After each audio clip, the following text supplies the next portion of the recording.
this. Yeah, and then the next thing about the field trip, yeah.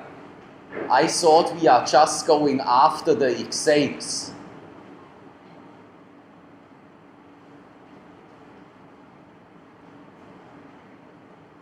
Yeah, is this okay? Because otherwise I'm getting always emails from other lecturer and they need then letters from me so that I can excuse for everybody, yeah? So then let us just go after the exams, therefore I should know when you are writing the last exam, yeah? As soon as you know this, then let me know. And then we are just leaving, yeah? Okay. So then let us continue here with the ES303 class. Now we are coming to the more exciting part of this class. But to understand the more exciting part of this class, you will need this background in chemistry and physics, what we have done before.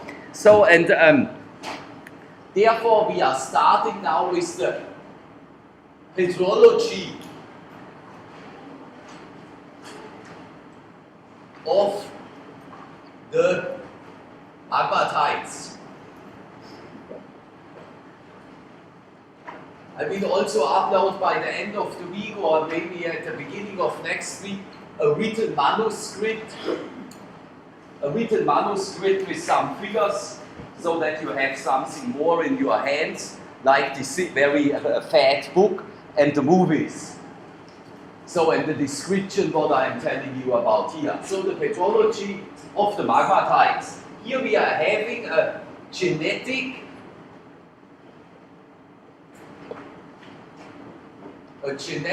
description, or what I have here. Yeah, the genetic description.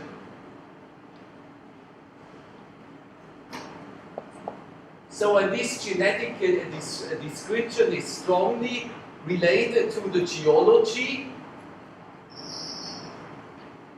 the geography,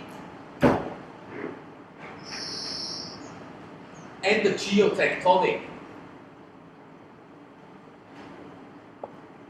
So, because I told you before, we have different basalts, yeah, or we have different magmatites. So these different magmatites, they are forming in different geotectonic settings.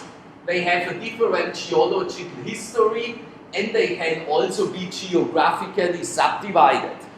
So, in the most famous basalt what we have on Earth, that is here number A, that is the mole. So, in the mole basalt, that is the Middle Ocean Ridge basalt. Yeah, you know this by now, because I told you this also in ES303. So, that is the Middle Ocean Ridge basalt. And the longest Middle Ocean Ridge basalt or Middle Ocean Ridge system is this in the Atlantic. Yeah, it is in the middle of the North Atlantic, going then over the equator and then through the South Atlantic. Yeah. So if you are checking or looking at the Middle Ocean Ridge basalts or Middle Ocean Ridge systems in the North and South Atlantic, then you can see that the spreading rates on both sides is the same. So the Middle Ocean Ridge there is actually in the middle between the North American continent, Europe, and here in the south between South America and Africa. Yeah. So in the opening of the South Atlantic, that happens in the North Atlantic about 100 million years ago, and in the South Atlantic about 120 million years ago, something like this. Yeah. So. And that looks then like this. We are making now a picture. That is always the nice thing if you are working with whiteboards or blackboards, then you can make pictures. So, and here we have the oceanic crust. Here we have a subduction zone. So here we have another oceanic lithosphere. So, and here, for example, we have a continental crust.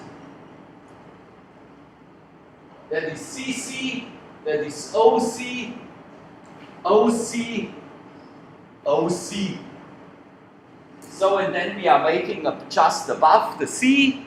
So, and I'm running out of a blue marker, therefore we have now a poisoning C, which is already then yellowish. So, and now we have just to put there somewhere our middle ocean ridge basalt, yeah? And the middle ocean ridge basalt is formed here. So, and that is the mold basalt that is formed here. Yeah? So, and the mold basalt is very depleted. We will discuss this later more in detail. I will just introduce you here all the different basalt types or magma types, where they are formed. Yeah? So, in the middle ocean ridge basalt is here, and that is a depleted one. And you did already this exercise in class. You have plotted this spider diagram using a mold basalt chemically, yeah? And you have used the chondrite, yeah? And the chondrite, that is the originally bulk earth. So the mold is actually very close to the chondrite. So in the mold basalt, we are talking then about here an N mold. So in the N mold, that means that is the normal mold, and that is a primitive mold, yeah? You can then also call or P mold. So N mold for normal mold, P mold for primitive mold. So in primitive, that means just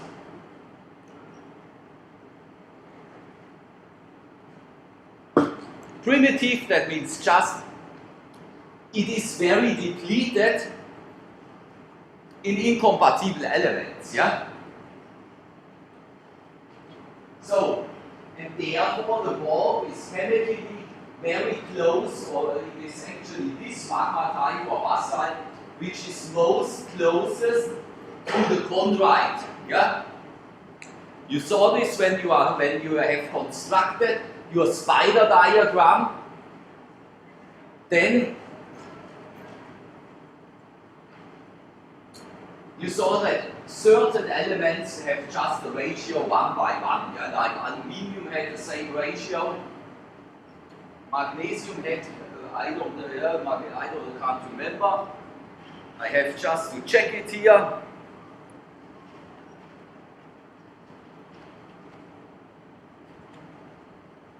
Yes, aluminium had the same ratio or nearly the same ratio. Then calcium had the same, scandium, titanium, then zircon, niob.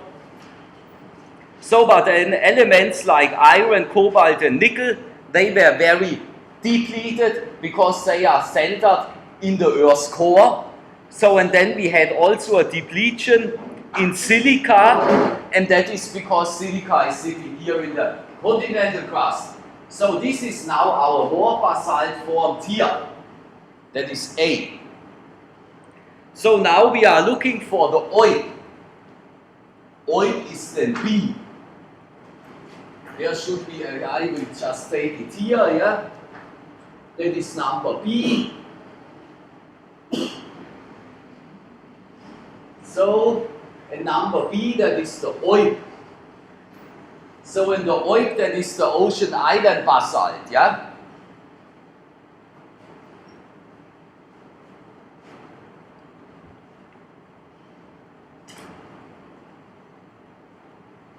So the oil, that is the ocean island basalt, and if you are forming an oil, that is then actually like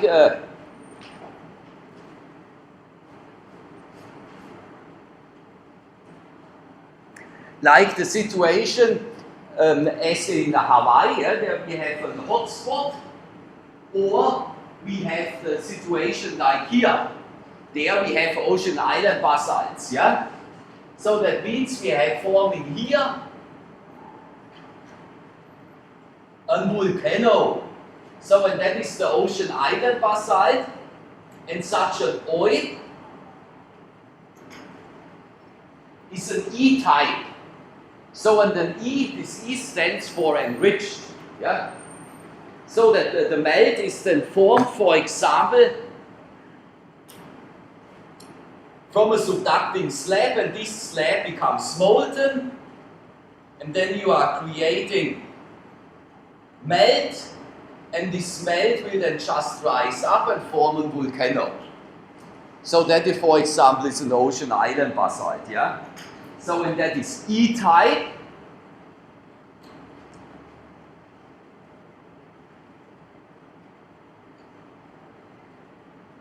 And E-type stands for enriched. So that means we have here a different signature from the incompatible elements. Yeah?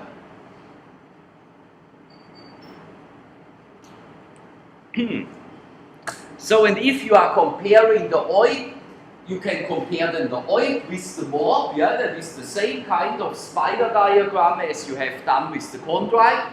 Or you can compare the chondrite with or the oil with directly with the chondrite.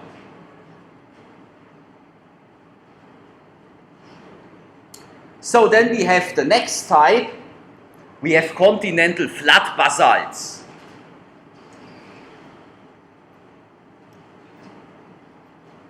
So a continental flat basalt, that is if you have an eruption here, and the very famous continental flat basalt, that is then the Bushveld in South Africa, or the Etendeka, no, not the Etendeka, what is here we have then a continental flat basalt, CFB, and I'm giving here the C. So, and these continental flat basalts are very important, for example, for ore deposits. Yeah, you know this, those of you who are doing the ES301, you will then know that they are very important nickel and chromium ore deposits, but also uranium and so on. So, and the most famous one is the Bushveld in South Africa, and other very famous continental flat basalts are in Greenland. There I have then some pictures, because I did my master's in Greenland, and there I was working on the continental flat basalt, the so-called in-house intrusion. So that is now the continental flat basalt. Then we have continental rift zones.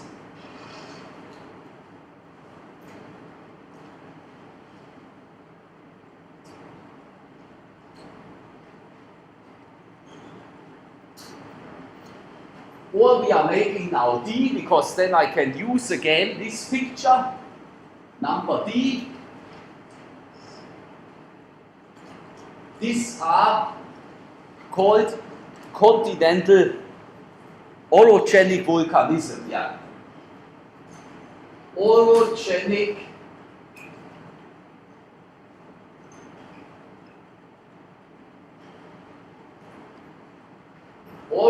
volcanism. So we have here then also we have here our slab dipping down.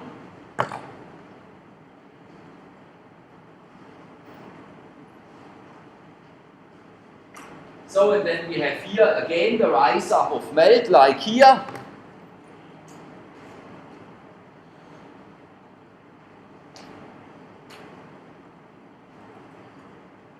So, but here we are forming a continental flat basalt. In this case, if we have orogenic volcanism, then we are forming here a volcano. So, in this you can see in southern Italy, or you can see this as well in the Andes. Yeah?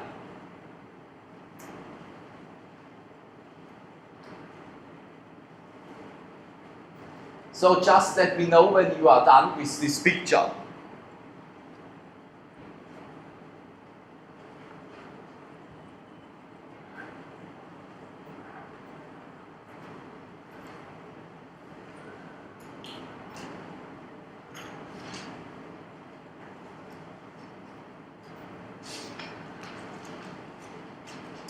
Yeah, I will remove it now with this file.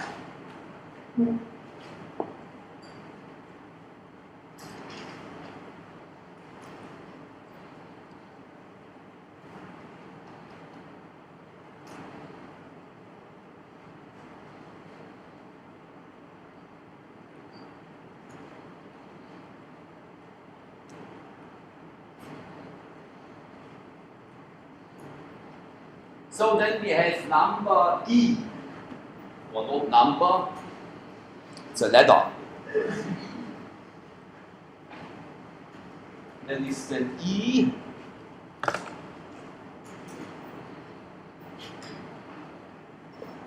So and these are continental rift zones.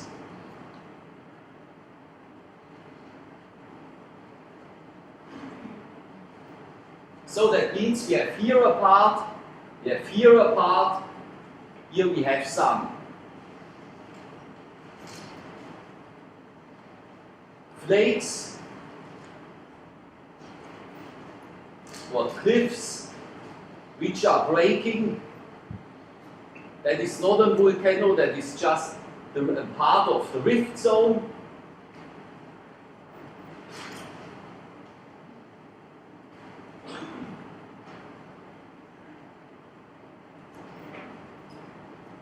So, and there you will be subdividing an active rift zone and a passive rift zone.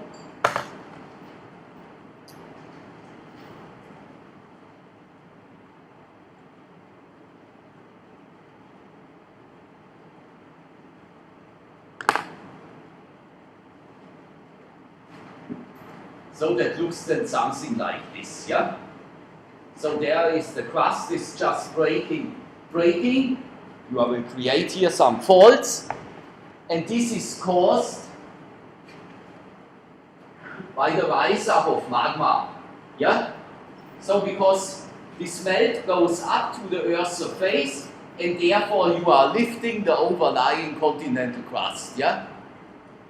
So when we have there an active rift system and we have a passive rift system, so here we have continental crust. Yeah? That is the CC, that is CC. So and here we are just lifting the whole thing up. You have also in your documents from ES303 very nice pictures about this.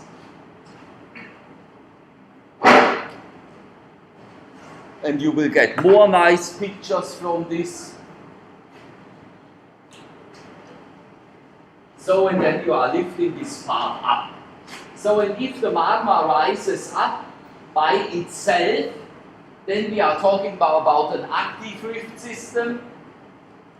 And the biggest active rift system on Earth, that is the East African orogeny. So and that is a rift system which extends from Saudi Arabia through Kenya, through Tanzania, down to Mozambique. So, and that is the East African orogeny, and that is the biggest active rift system on Earth. So I know this because I did my PhD in Tanzania. So, and then now the question, what is a passive rift system? A passive rift system is, I mean, we will discuss this later more in detail when we are coming to the passive rift system in detail. So, but the passive rift system is your plates becoming separated from each other by tectonic forces. So, and if your plates becoming separated by tectonic forces, then you are thinning out the continental crust above, and therefore magma will rise up. Yeah. So, if you are talking about an active rift system, then the melt which rises up is the force in power. So, if you are talking about an passive rift system, then the plates becoming separated from each other because of geotectonic forces. That was then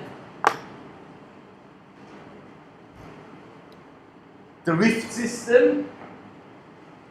So and now we are coming to point F.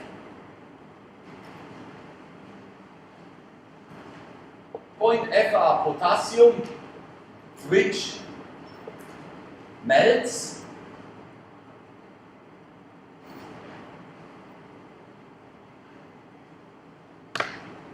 And now I will remove the picture here.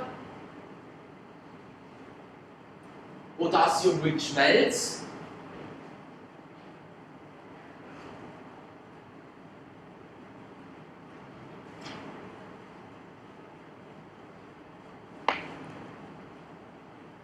And potassium-rich melts, these are then kimberlites and lamproites.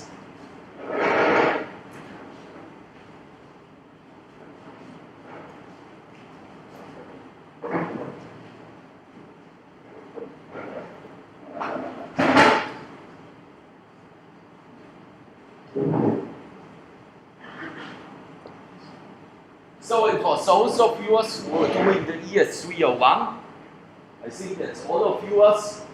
There we discussed the kimberlites itself more in detail regarding to the diamonds. And here we are talking about kimberlites as a potassium-rich melt. So, and these kimberlites are coming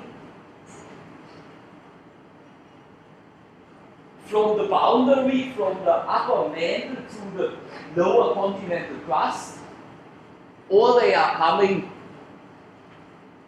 from the lower mantle or upper mantle. So, and they are then also genetically different. So they are formed at least in the depth at the boundary from the continental crust to the upper mantle. And these kimberlites can only be found in South Africa. These are the so-called orangenites. And the other kimberlites, these are then the type 1 kimberlite, and they contain then more serpentine and olivine because they were created or formed in the mantle. And you know by now that the Earth's mantle is chemically totally different from the continental crust. So, and these are now the 6 different magmatites. And these 6 different magmatites, they are chemically totally different from each other because they form in different geotectonic settings. So, and therefore we did in the first half of the semester all these chemical and physical classifications. So, and now we will compare all these different basalts with each other, why they are different. Yep. So, and therefore we will now start with the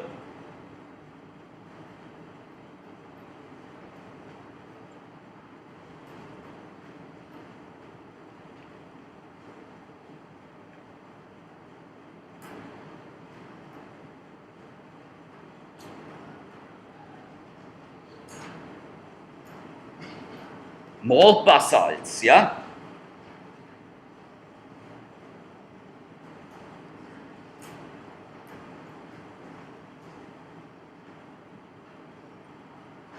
So these malt basalts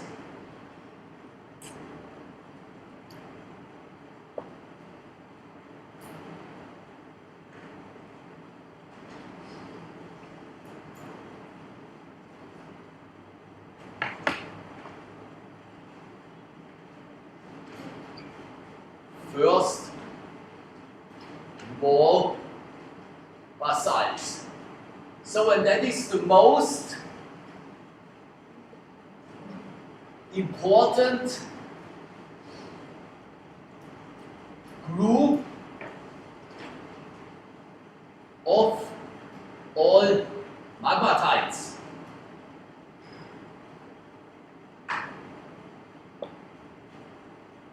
It is together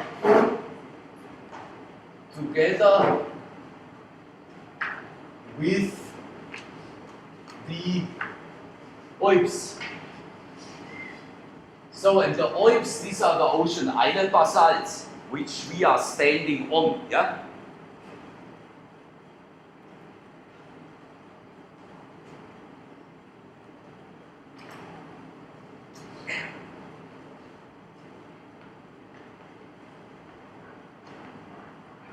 So, and if we, and these more basalts are tholaids.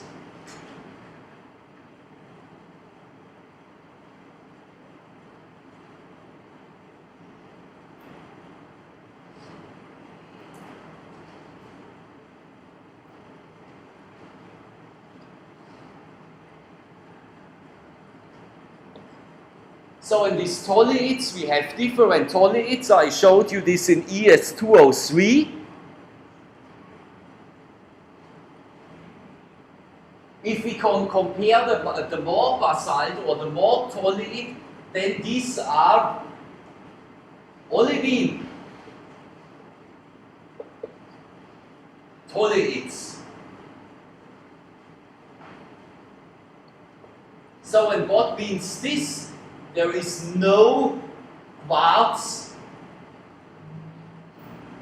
in the norm.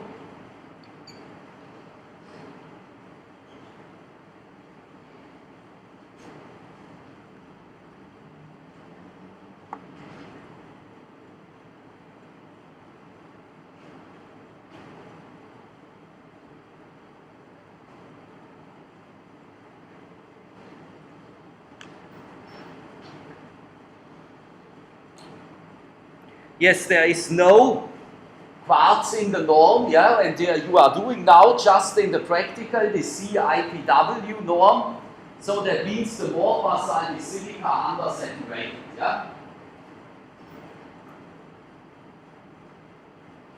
So, and if there is no quartz in the norm, and if we are just making again a picture,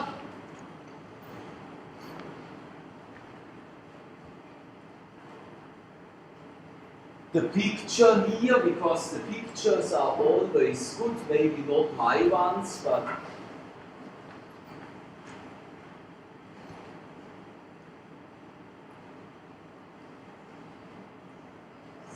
so here we have again our middle ocean ridge, yeah?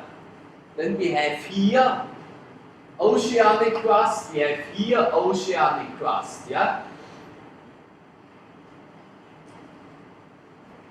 So then we have here something like this.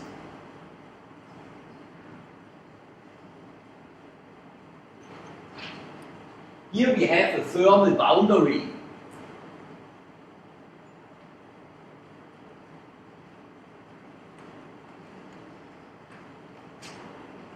So, and at this thermal boundary we have a temperature of about temperature is about 1200 degrees Celsius, yeah? That is the thermal boundary here. So here we have oceanic crust, and here we have the mantle, and here we have, here we have still lithosphere. Lithosphere. Here we have also lithosphere.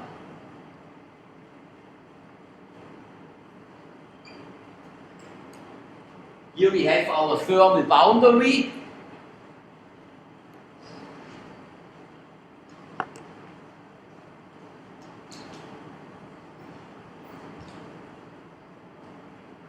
And here we have then our magma.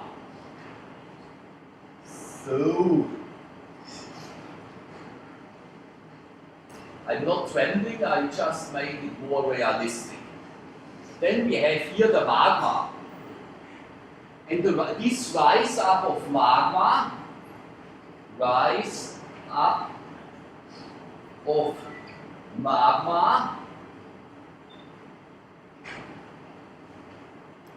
is due to decrease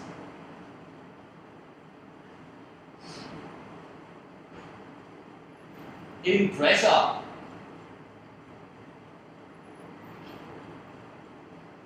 So therefore this magma is rising up. So, and here we have oceanic crust, we have here oceanic lithosphere. If we are going below here, then we are sitting in the asthenosphere.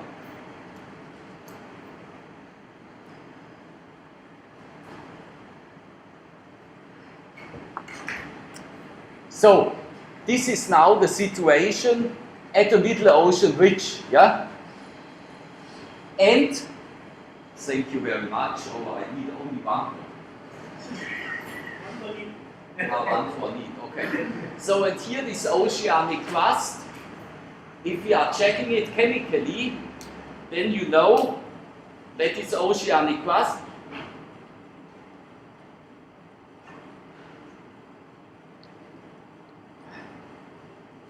is mainly formed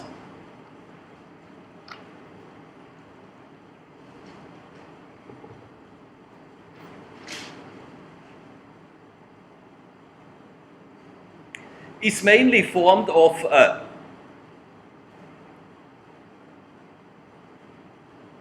or the basalts itself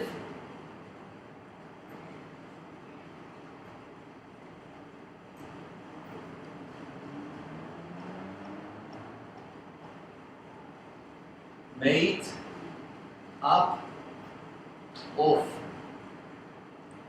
olivine, OPX, CPX, plagioclase, plus minus nepheline, leucite, quartz. So, and what else have I written here?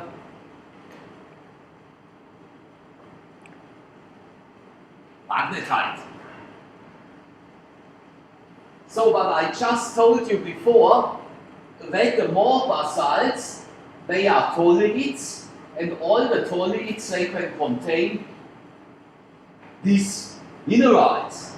So, but we have here at the morgue, we are producing an olivine toluid. So, and if we are producing an olivine toluid, we do not have any quartz inside, yeah? Because otherwise it would not be an olivine toluid. So, and then I told you that this magma here is depleted.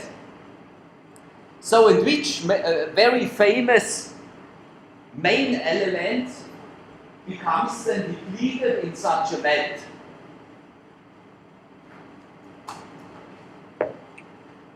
I mean, if you are comparing such an olivine toluid or such a basalt, you saw now a lot of this basalt during your ES303 field trip, so that there is no quartz, and which other mineral is also missing?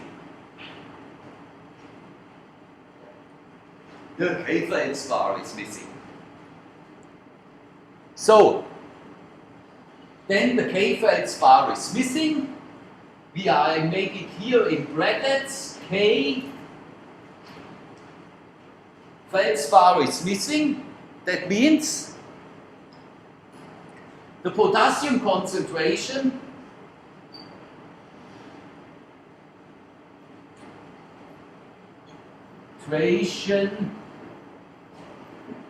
is lower compared to other toluids. Yeah? So, and if we have, here must be a P, yeah? So, and if we have a strong incompatibility, that means shows strong incompatibility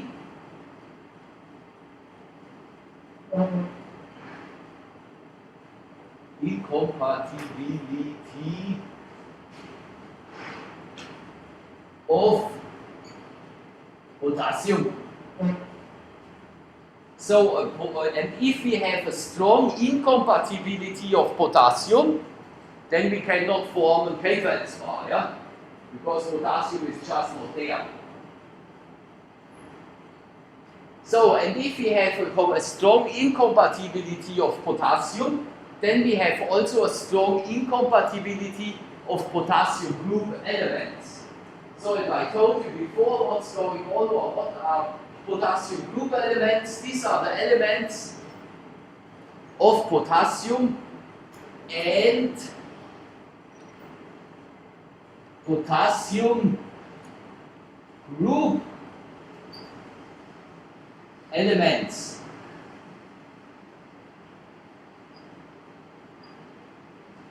And this is then rubidium, strontium, and barium.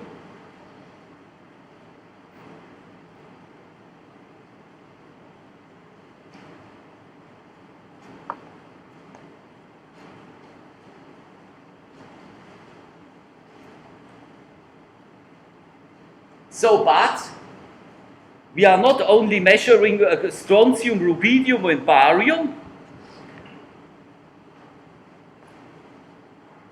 We are also measuring, for example, lanthan, niob, samarium, and our strontium isotopes. So, and we are dealing here with a depleted mantle.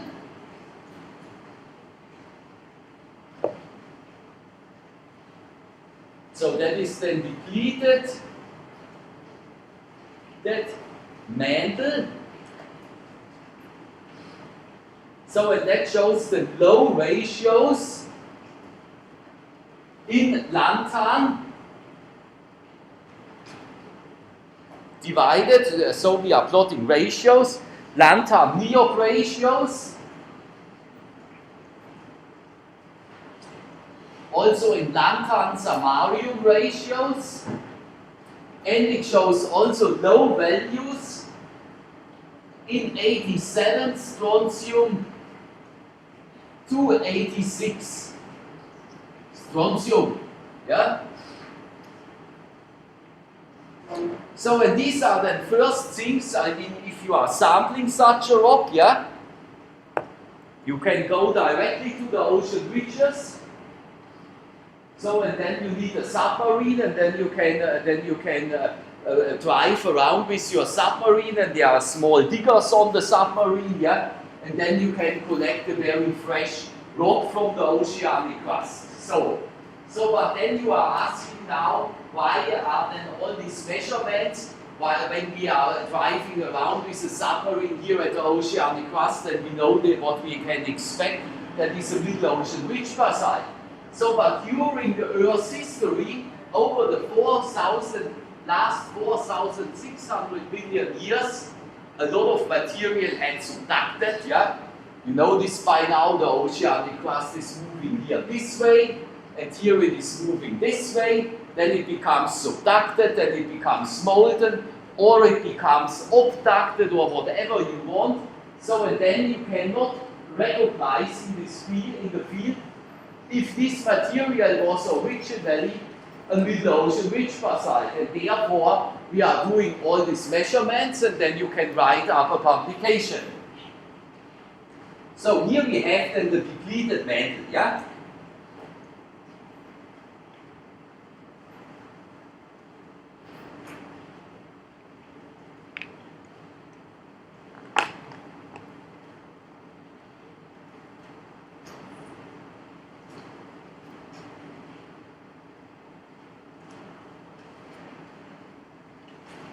So, now I can remove this, yeah? At least this, because this one we already need, or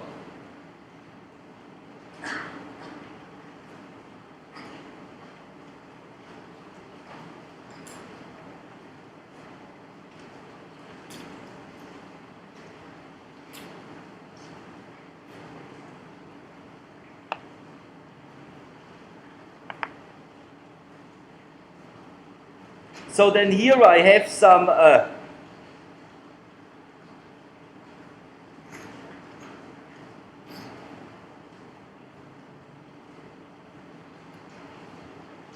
additional infos.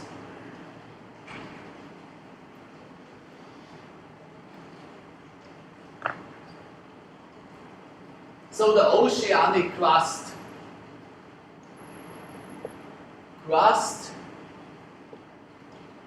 made up of about 65%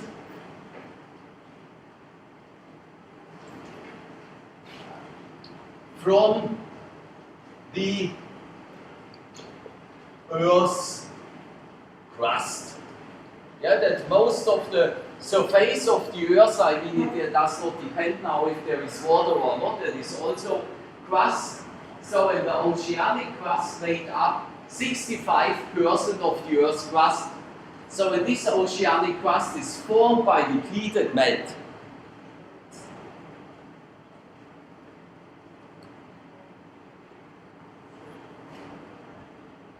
So, the age is maximal Jurassic. So what means Jurassic? I mean, maybe you have been in the cinema and you have seen or watched Jurassic Park, yeah? So, and that was the time about 180 million years ago.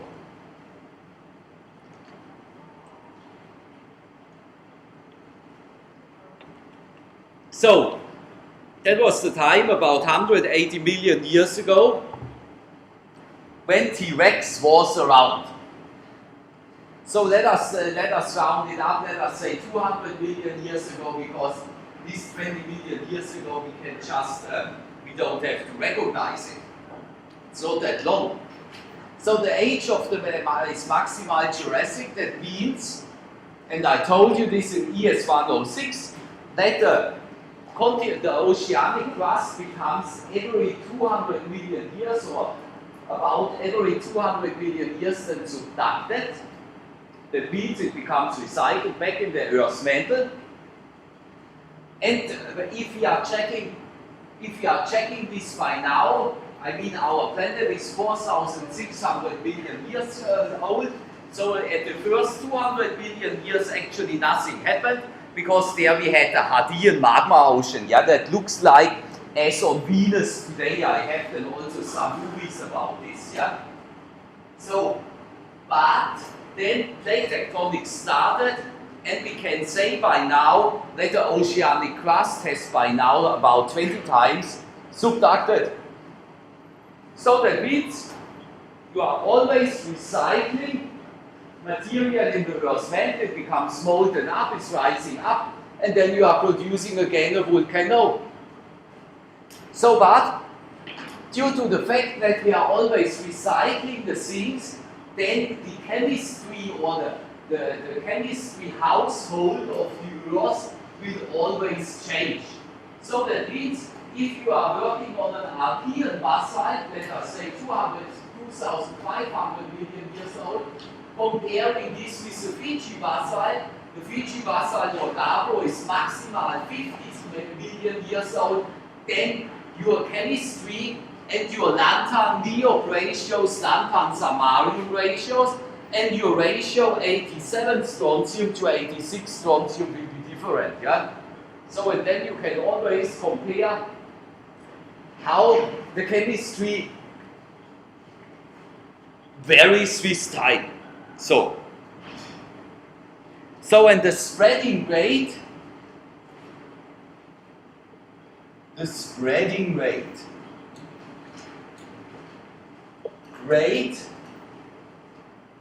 is about 2 centimeters per year.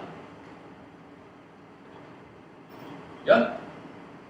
So that means that the oceanic crust is moving with in average 2,000 centimeters per year to the continental crust or to another oceanic lithosphere, where it becomes then finally subducted and recycled in the mantle.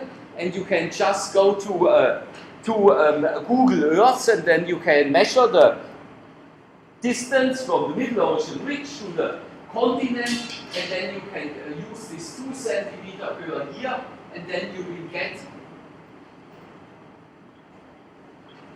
some of a Jurassic age.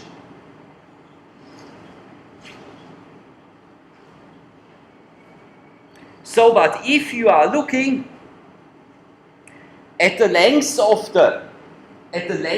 all these middle ocean ridges, yeah, you have this middle ocean ridge between North and South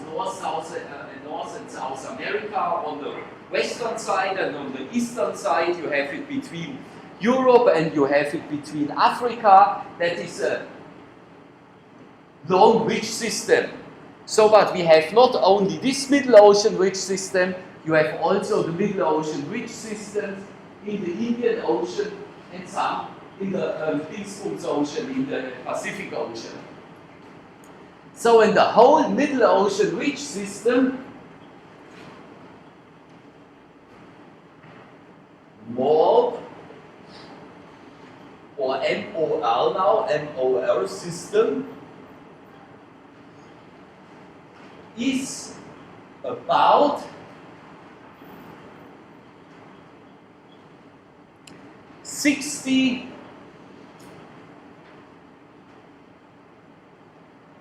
to 70,000 kilometers in length. Yeah, that is quite long. If you are comparing this with other data, yeah? For example, the diameter of the Earth is 12,000 kilometers.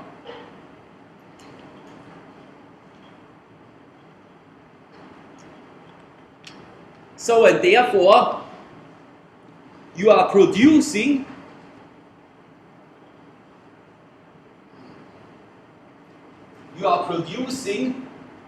about 1,000 cubic meter, yeah, cubic meter in a second. You are producing about 1,000 cubic meter in a second. That is the production rate.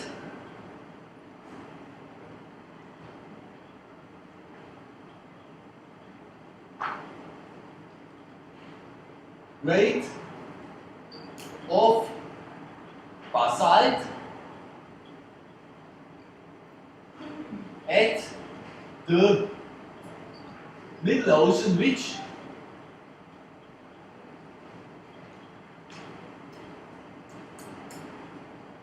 So, and that is only the basalt, yeah?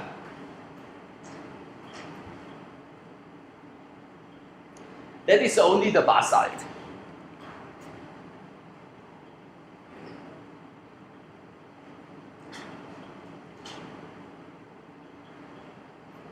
So here we have the asthenosphere, because there I have some other informations.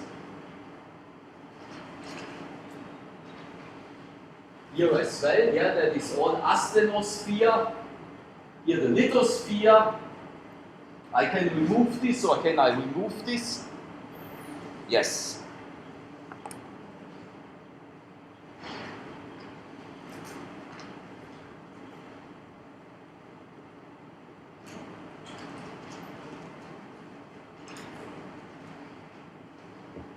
So at the boundary, I mean, here we have the thermal boundary, yeah? So, and if we are talking about thermal boundary, then it has something to do with temperature, yeah? And there we have a temperature of about 1200 degrees. Of course, close to the center of the middle ocean ridge, it is smaller, yeah? Of course it is smaller, because from here to here it is cooling down, and therefore your lithosphere will grow and your thermal boundary goes then also down, yeah?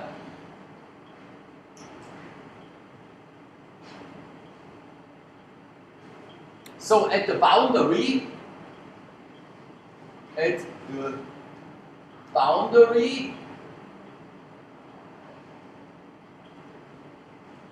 between the lithosphere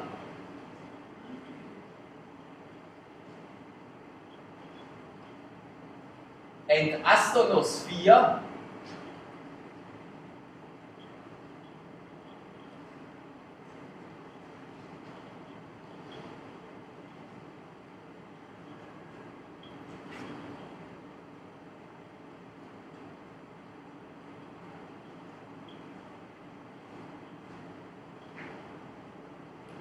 at the boundary between asthenosphere, at the boundary between the asthenosphere and lithosphere,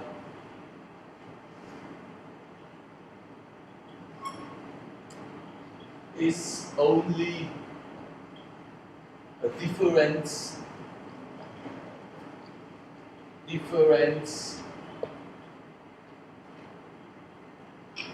in conditions, in physical conditions,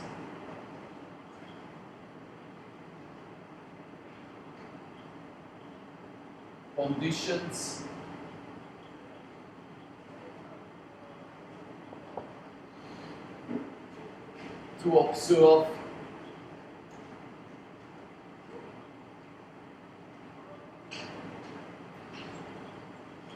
and not in phase, and no, not in mineralogy. That's better.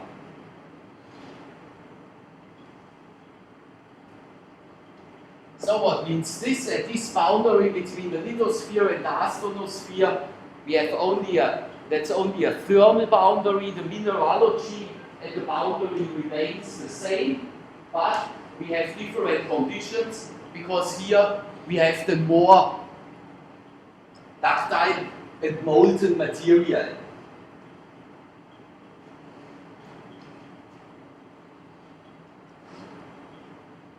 So, and then at the middle ocean ridge systems,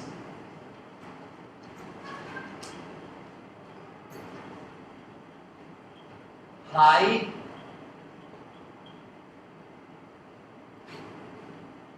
geothermal and high geothermal gradient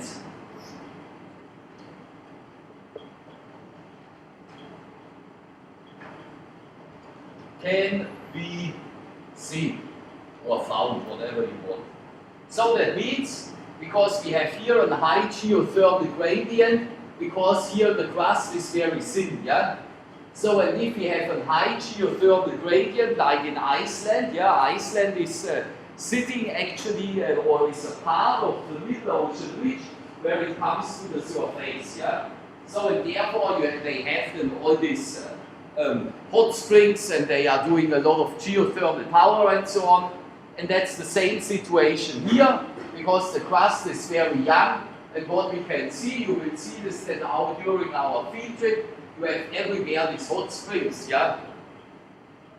So, and that is due to the fact that we have in settings where we have a very thin crust, then the crust is very young, then we have a high geothermal gradient.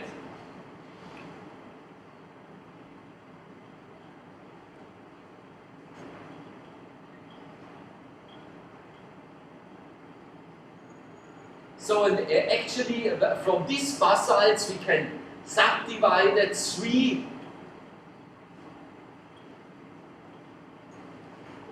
We have principally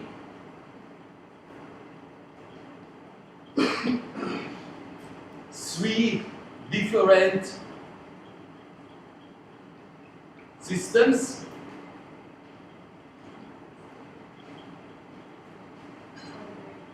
That is the middle ocean ridge, then it is the hot spot.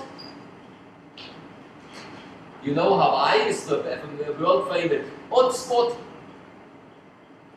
and we have the Alps, yeah? So in these basalts we can compare with each other. So, but now there's another important thing to know, how then the oceanic crust looks like.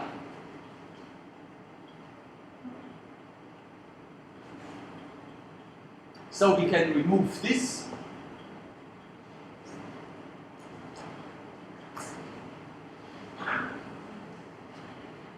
So now we are looking here in detail. So we are going just from here to here, and then we are making a focus, yeah? So because here in the oceanic crust we have different layers, yeah? So and then we are starting right now with layer number 1. We have here layer number 1. That is this one here, yeah? I make it just so. So that is layer number 1. And this layer number 1 we make now a little bit smaller because here I have still to write something. That is layer number 1, and there I make now such dots inside.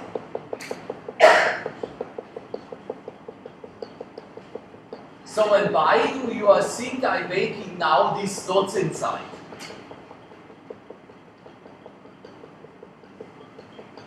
I mean, I can also make crosses inside or lines, but now I'm making their dots inside. Why do you think I'm doing this? Because I'm thinking I'm the kindergarten.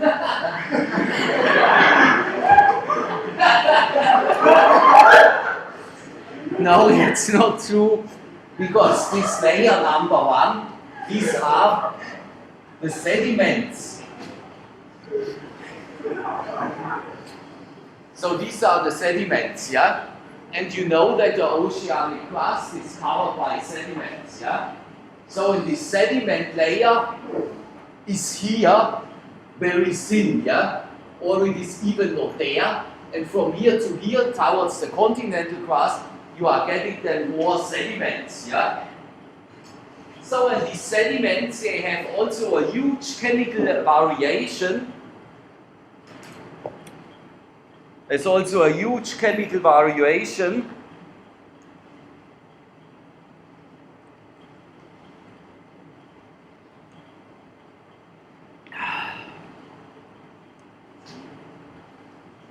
Because you can have organic sediments, so from shales and all this stuff, yeah? And from these organic sediments, you are forming then the E-type of diamonds, yeah, which we will discuss next week in 301. And then you have the aluminium-rich sediments, and from the aluminium-rich sediments, if you are going now back to ES303, you will form in the subduction zone, for example, a metapelite, yeah, these are all these aluminium-rich sediments where you have muscovite and all these things inside. So, and then you have the sediments which becomes transported from the continental crust into the ocean by weathering of the continental crust, yeah, that is just the weathering of the granite. And so your sediments are also changing or showing a huge variation. And this is layer number 1. So then we have layer number 2A. So I'm making this package. So and now I'm making such circles.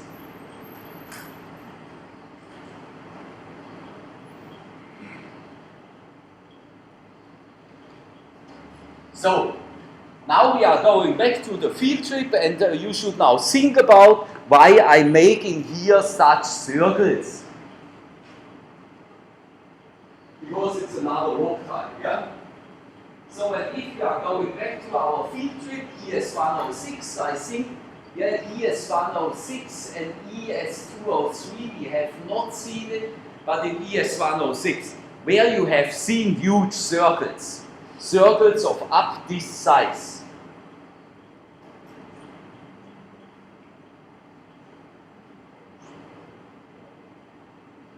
So we had, I think, 2 stops, and there you saw such shaped basalts.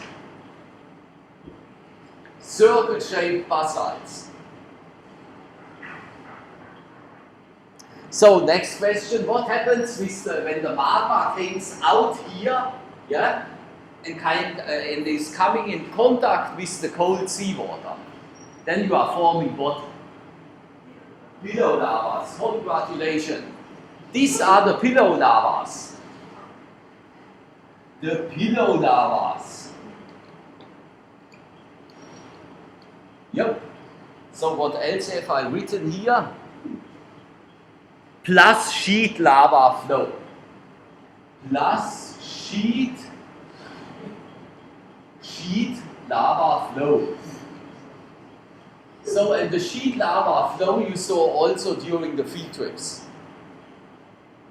So therefore, only when you are sitting in the field, yeah, and coming to you in class, then you know what's going on. Then you know that we have here places around where we have the upper part of the oceanic crust. So, but you can find here also the sediments, yeah? So now you have to study also the sediments, but that you have not to do with me, because I don't like sediments. Therefore, you have to go to Eleanor. She likes sediments. So, and now we have here 2a followed by 2b.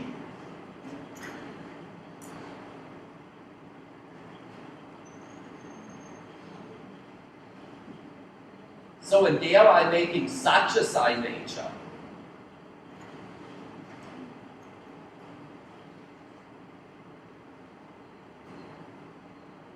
So what else have you seen? I think you have seen this also in Coro. But on ES303 you have seen this. What else have you seen? You have seen pillows. You have seen some lava flows. Yes, you have seen some lava flows. So, and what have you seen as well? Dikes. Yes, and this is the sheeted dike complex. Or dikes.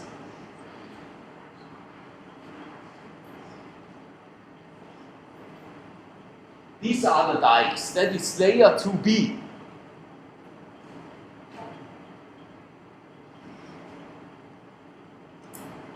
So then we are coming to the next layer here. 3a.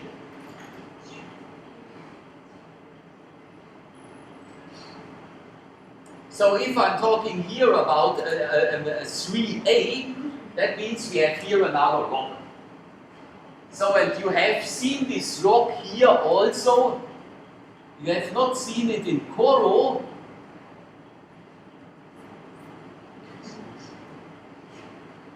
But you have seen it here. And you have seen it in the Yavuna Creek. So if you are sitting more below here, and you are coming not in contact with the cold seawater, then this melt which forms this layer can form crystals, yeah? Because it cools down more slowly. So what is this then? You saw it in the Yavuna Creek. These are the gabbros.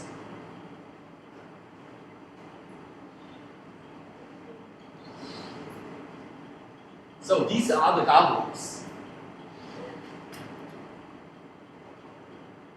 So in the gabbros, this is actually I had to put in some crystals, yeah. But if I'm drawing all these crystals inside, then I'm drawing tin marble. So these are the gabbros. Then we have, and these are gabbros where your crystals are not elongated.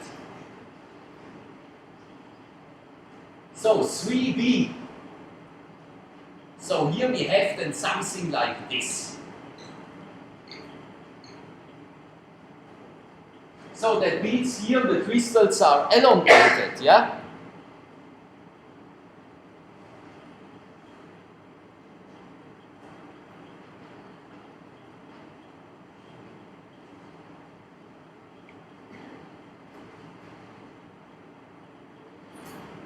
So, and that is then just the layered gabbro.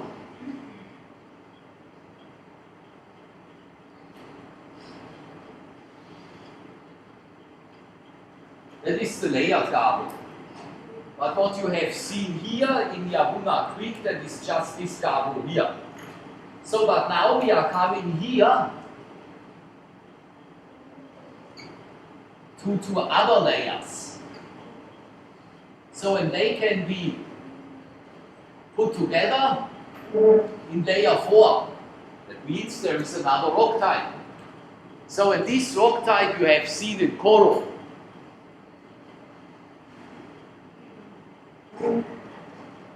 So, which rock type is this? Here again, a layered one with elongated minerals.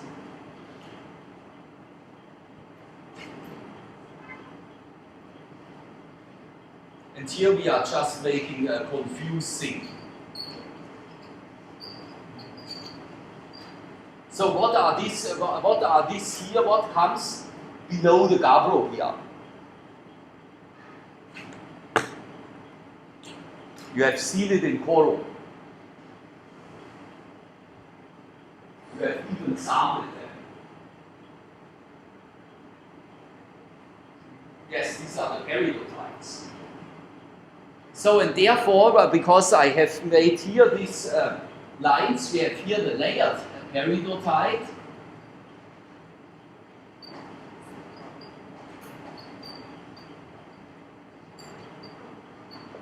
And here below we have then the upper mantle peridotite. So there we have here also a boundary. Here we have the seismic moho. And I told you something about the moho, I think in ES303 and in ES106. So that is then just a physical boundary. We have here the seismic moho, and here just between the upper mantle and the layer peridotite, we have the petrological moho.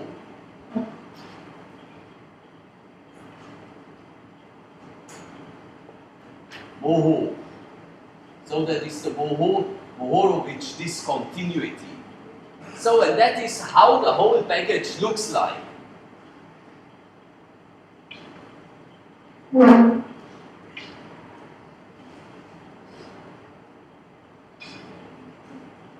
So that means we are forming here different magmatic rocks, yeah? So I mean the spinolavas, because you cool them down very fast, you have your gabbros and then. So, but here between the gabbros and the layer peridotites, or the gabbros and the peridotite, there you have a huge mineralogical and petrological difference, yeah? Because the peridotite is chemically and mineralogically totally different from a gabbro. So now we have to think about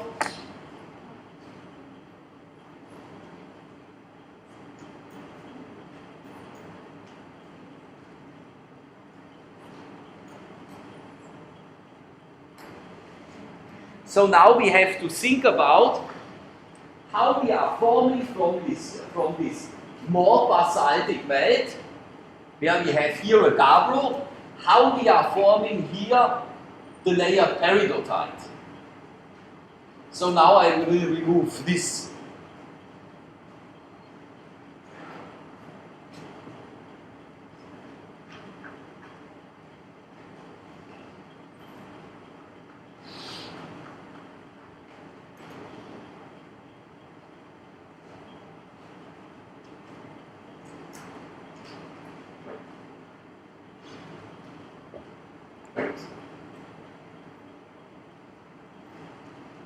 The formation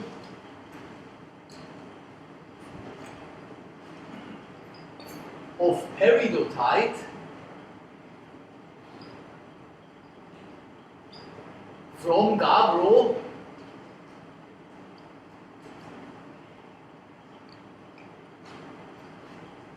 is So what are you thinking? How the formation of gabbro of peridotite out of the gabbro is or takes place? I mean, you have seen in Coro all these peridotites. You had their Harzburgites, Dunites, Nersolites. They are enclosed in this gabbro, yeah, in the basalt. That means the peridotite is older than the basalt, and the basalt has just picked them up while the basalt was raising up. But there we have another geological situation. But at first we must form this peridotite from a gabbro. Yeah? How do you think? How does this happen? Is due to differentiation. Differentiation in the magma chamber.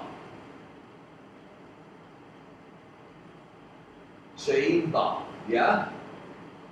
So and now we are making again the magma chamber here. Just smaller, our middle ocean ridge. Here and here we have our magma chamber. So and then the olivines, all the heavy minerals, they are sinking then down. Yeah, you know this by now because the density is higher. They are sinking down. Yeah, the more light minerals like the plagioclase, they are floating up. Yeah, because of the low density. So and there you have the chemical and physical differentiation in the magma chamber. And I told you before what type of differentiation we have. And there you are forming then the gabbro. And afterwards the peridotite, yeah?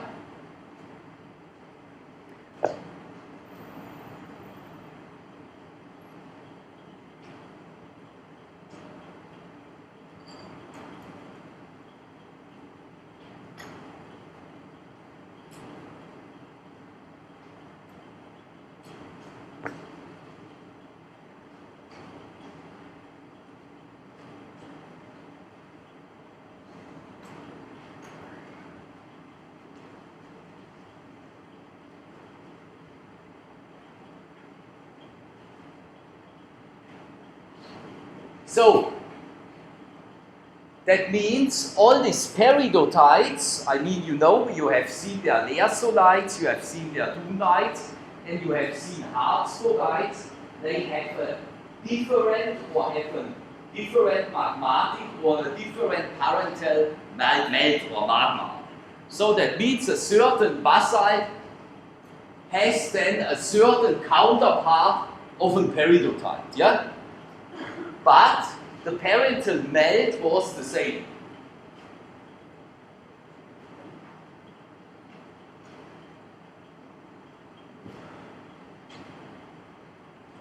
But now we have the next problem to solve. Because this sequence here of oceanic crust, yeah, the whole thing, that is in average 80 kilometers thick, yeah? I mean, of course, close to the middle ocean ridges it's more thin, so and close to the continental rim it is more thick. So, but an average is 80 kilometers thick, yeah?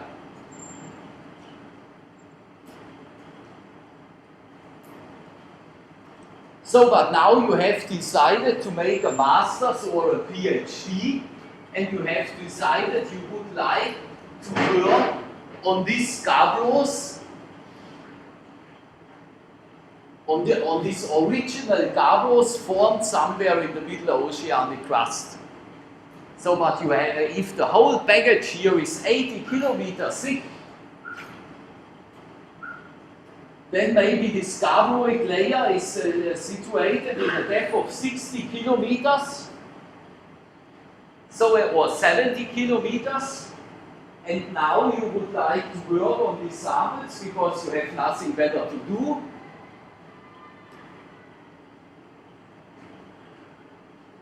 But now you have to make a plan how you are getting the samples from here. I mean, of course, you can just go to Yavuna Creek. There they are now at the Earth's surface and exposed, and then you can sample them. But it is more exotic to work on the original material. So how do you think you are getting the samples from there out to the surface? Costs a lot of money because you need at first a ship, yeah?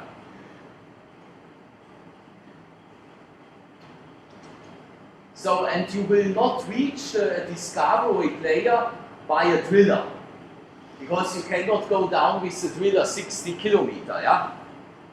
You can go down maximal 15 kilometer in an old continental crust. For everything else, it is too hot for the driller, yeah? Because these are diamond drillers, and the diamonds, they are becoming then, if it is more hot than 800 degrees Celsius, then they are becoming weak, and on 1200 degrees Celsius, then they are gone. But you would like to work on these samples.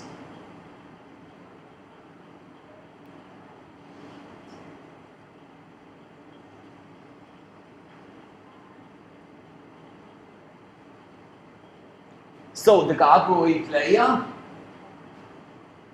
or the gabbroic layer, cannot be reached with a driller. But so now if you are going back to your ES303 documents and you are watching, or you can also use Google Earth, yeah? So when you are watching Google Earth, then you can see actually our planet naked, yeah? Because there is no water, you can see the oceanic crust from above, yeah? So, and what can you see when you are observing this Google Earth or using your ES306 documents? What can you see besides the Middle Ocean Ridge? Let us go just to the Atlantic Ocean, then the Middle Ocean Ridge from north to south goes like this, yeah? Something like this. So, and what else can you, and you can easily recognize the Middle Ocean Ridge. So, what else can you see?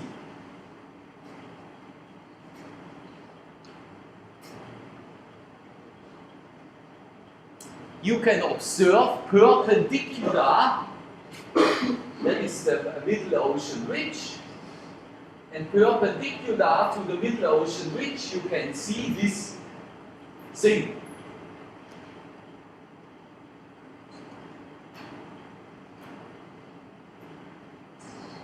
So I have now not to draw everywhere, but you can see these things, this signature. And what is this signature? These signature are deep faults. These are deep faults, and these faults are created. I told you this in ES306.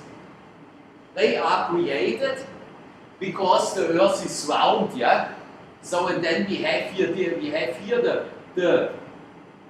the spreading rate of 2 centimeters a year per year, but in the very in the northern hemisphere and very in the southern hemisphere, the distance is much shorter as in the middle. So, and therefore you are creating here everywhere these faults, yeah.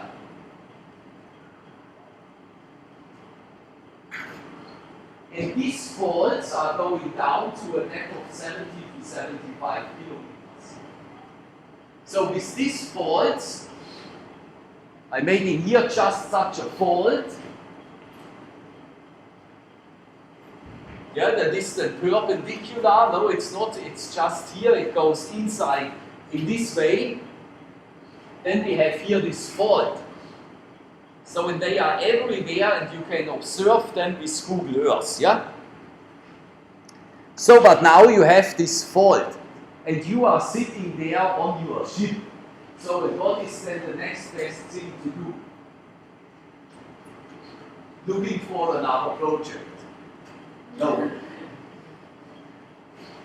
Because you can even not go with a submarine there, yeah? Because the pressure is too high, yeah? I mean, they have at USGS, they have the Alvin, yeah? The Alvin is a small submarine.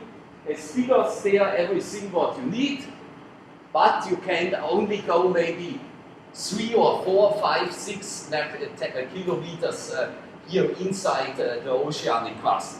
And at some point it becomes also too small and it is fucking dangerous, yeah? So, but what is the next best thing what you can do? You can send your grandmother there because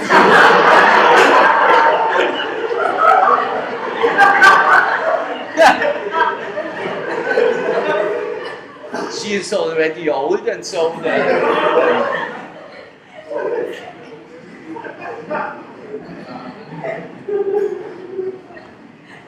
no, you will not send your grandmother there because she does not know how a garb will look like. Yeah?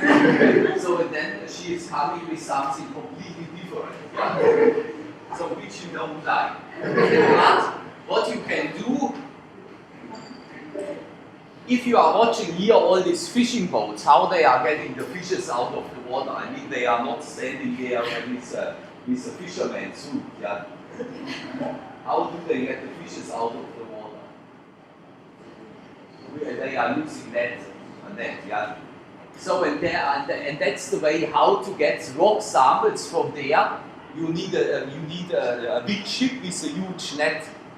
So and then you need a good coordination system and you need a lot of time that you are just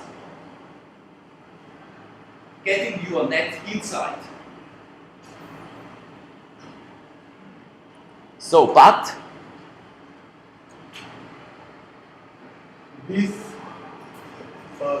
net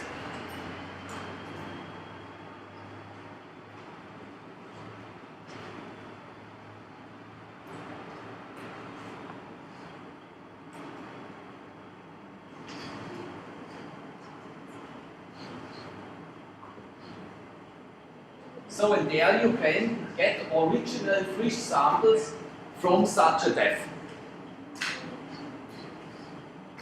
So, but you must use this very close to the middle ocean ridge, because later on all these cracks becoming filled with sediments. Yeah, then you have the next problem because you have to remove the sediments.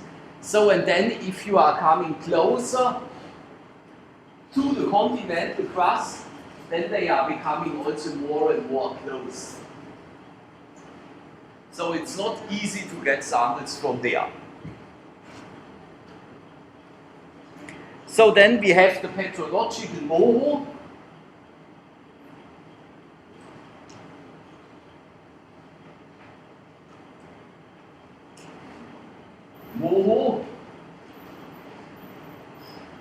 And there we have a phase boundary.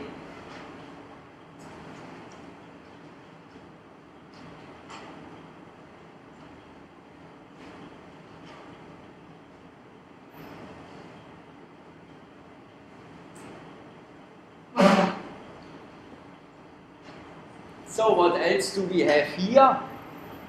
So yes,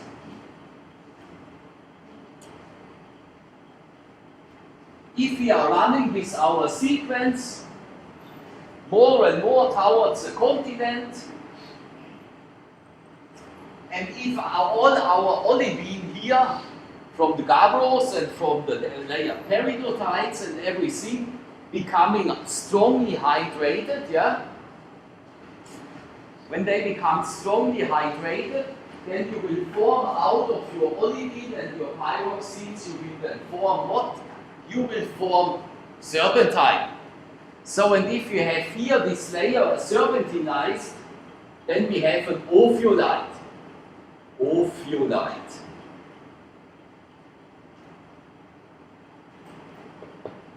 That is the ophiolite. Let me just check. Ophiolite sequence.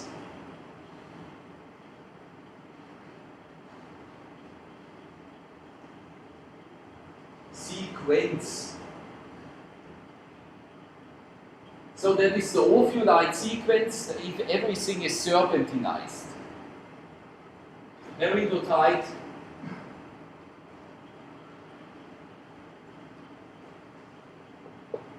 becomes serpentinized.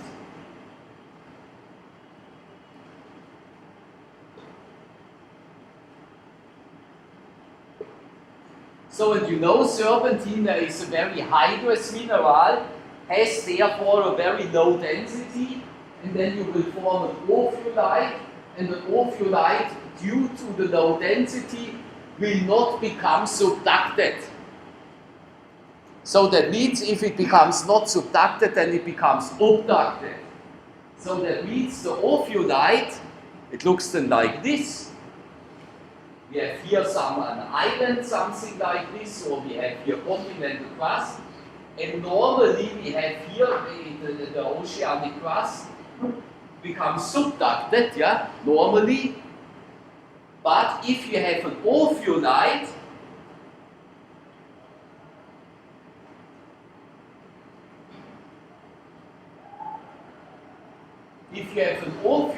then your slab becomes abducted. Yeah. So, and the next ophiolite which you can find here in the South Pacific is where? Yes, it is in Papua New Guinea. So, and ophiolites are very important for nickel ore deposits. So, and in Papua New Guinea, they are, no, not in Papua New Guinea, in New Caledonia, they are mining then these ophiolites for nickel.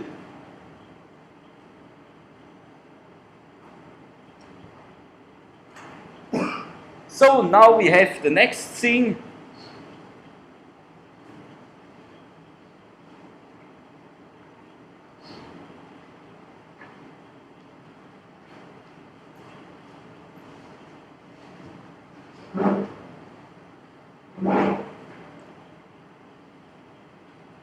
If such an gabbro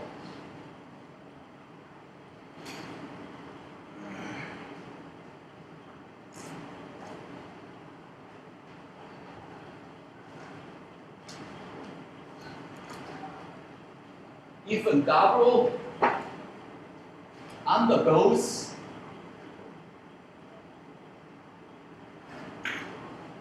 high pressure HT, high temperature metamorphism,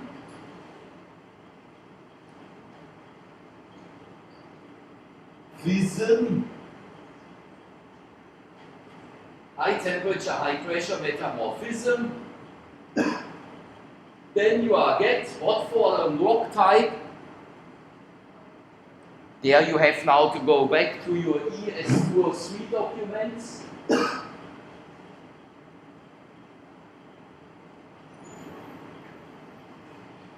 Then you are making an eclogite.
So, then another thing,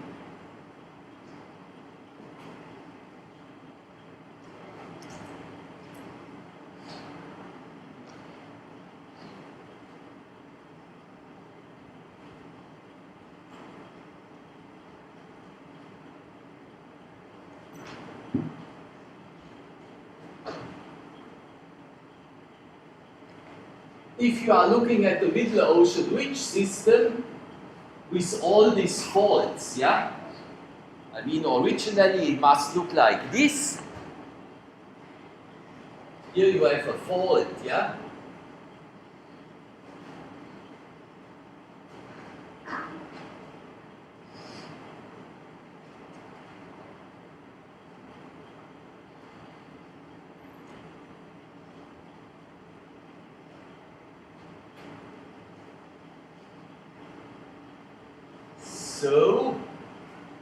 So here you have your fault. So and this fault becomes then filled up with water, of course, yeah?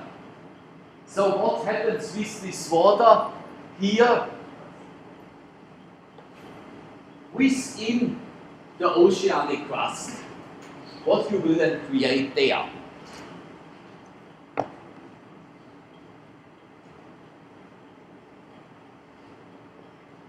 So what happens with this water which is filled up or which is here in this fault, yeah?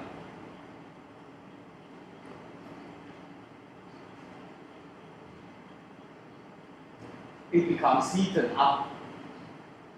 Yeah, it becomes heated up because if we are going down and down and down, it becomes more and more hot, yeah? So and then it becomes heated up.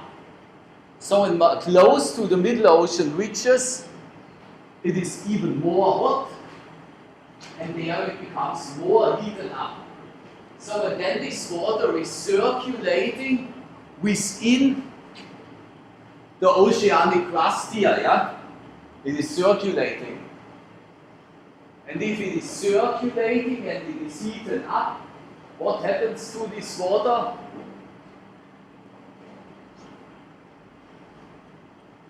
It is circulating here in this way, and then it goes up. In this way, and then it goes up. And what you are making here and here, it's not a volcano, but something like this. These are then black smokers.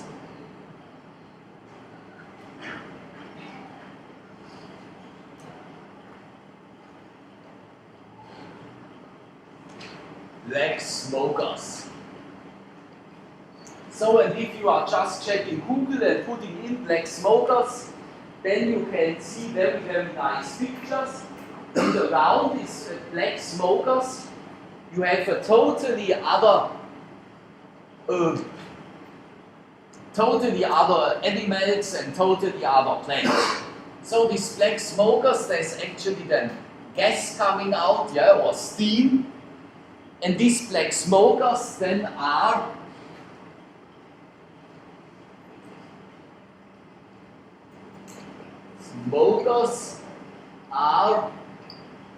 hydrothermal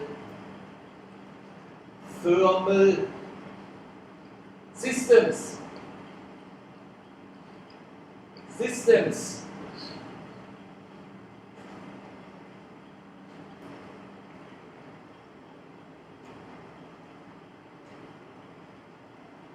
And these hydrothermal smokers are very important there to bring certain elements enriched here in different layers to the surface.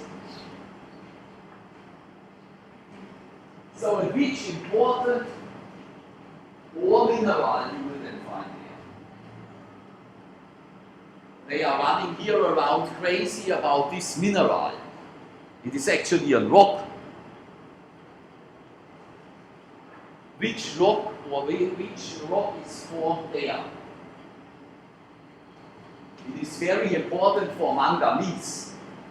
These are the manganese nodules. They are always somewhere there where you have the smokers.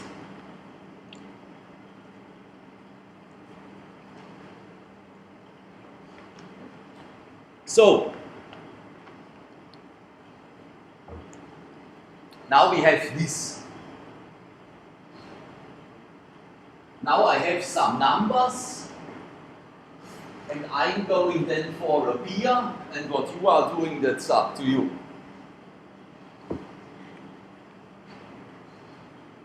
So we have here the Middle Ocean ridge basalts, more, and this more can be subdivided in the normal more. As I told you before, normal more, and the enriched more, and if we are talking about an enriched more, then we have a blue more. And then we have the situation like here,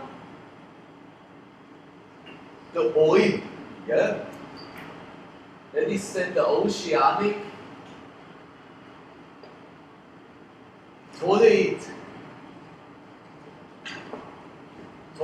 basalt, or what I have written here, yeah, ocean island tolate. Ocean island tolate.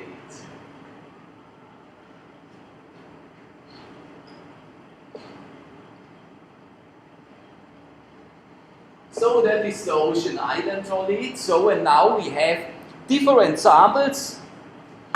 One of yours went out with the ship and the net, got this original more Garo. Another of yours just checked a more basalt with a plum component.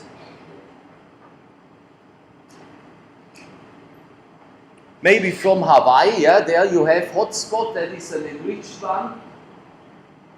And the other of yours was just here around in Fiji and sampled here some oceanic island basalts. So, but now you forgot to write down the numbers from where they are, and now you have to make some estimation which one was which one, because they are looking all nearly the same. Then you have to do some measurements.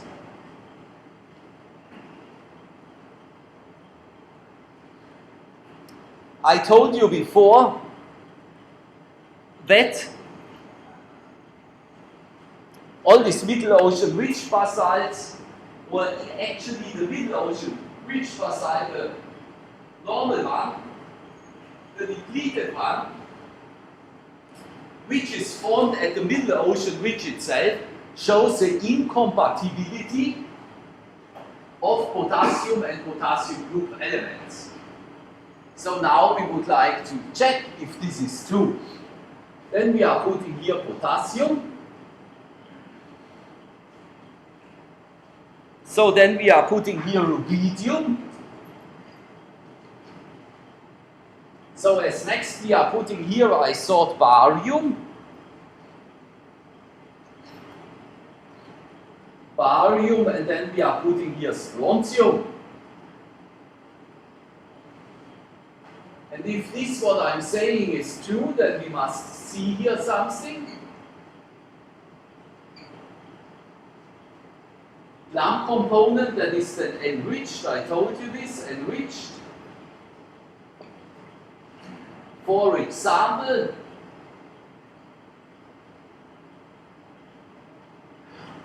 hotspot. Hotspot.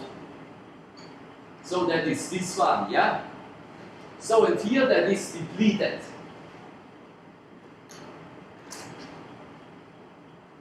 So now we are checking the value or the concentration of barium inside.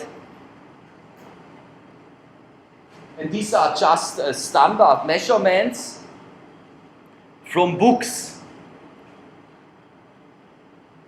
Then we have here 1064 ppm potassium inside. So here we have the enriched component, That is then 1854. 54, and then we have here the ocean island tollids. And they are ranging between 1,600 and 8,300, yeah? We will discuss this later, why they have here this variation. Then we have rubidium. We have here just 1.0. Here we have 4.5.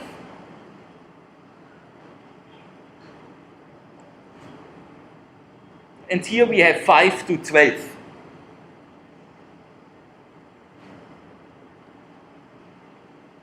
Then we have barium.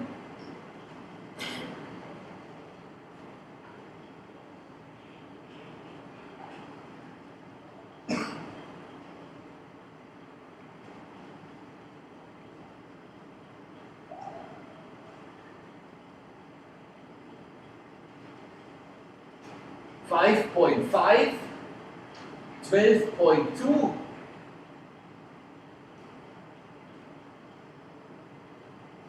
and here 70 to 200.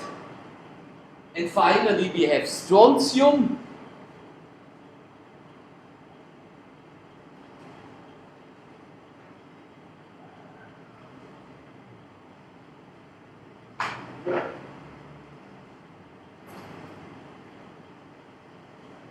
Strontium we have here 105, 127, and here for the oil we have 150 to 400.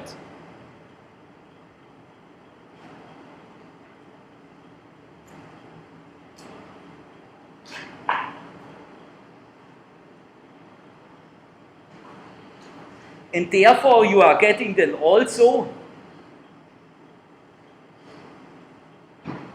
different ratios.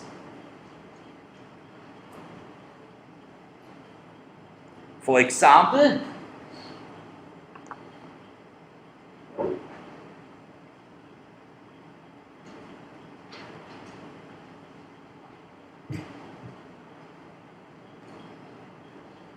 we have here the potassium-rubidium ratio.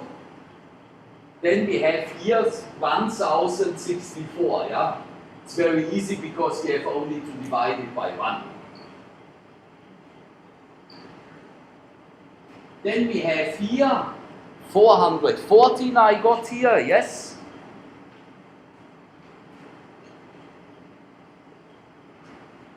So and here for our ocean island basalt, it ranges then between 70 and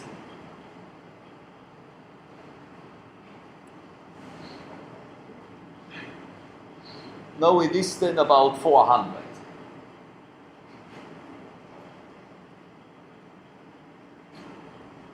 So then we have the next one.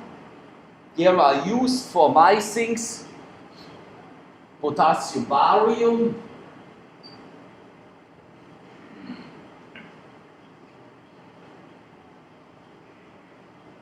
So and I got then there 34.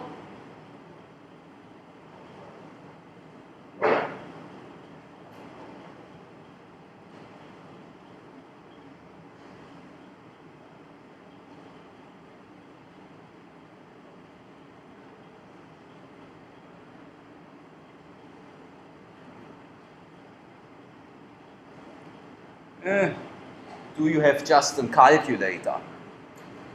Just divide here potassium divided by 5.5 here.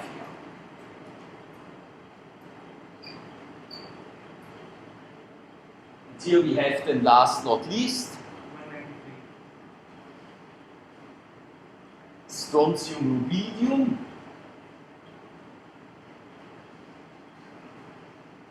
So what was it? 193.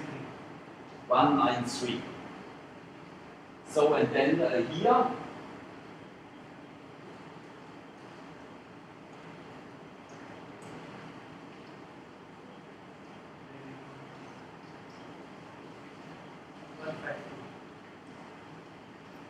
152.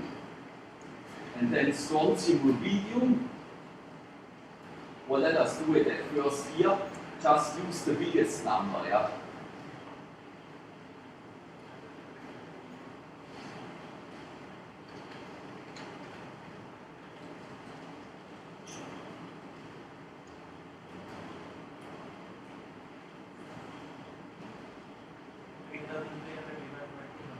Hmm? 800. 41.5. Okay. Then the 3 rubidium strontium.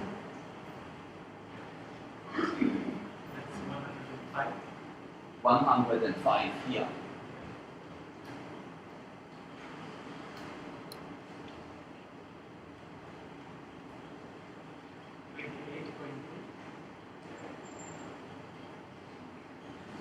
$28.2.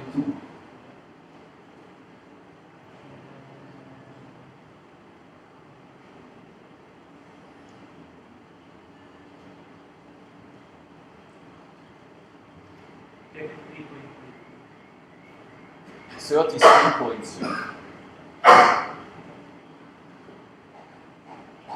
So, and from what you can see here now in this table, one can chemically easily subdivide these different basalts, yeah?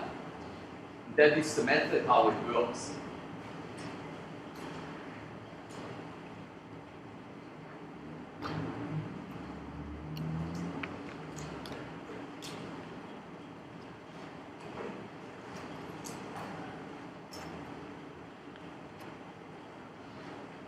So, and that was it for today. Then please hand in this stuff next week on Thursday.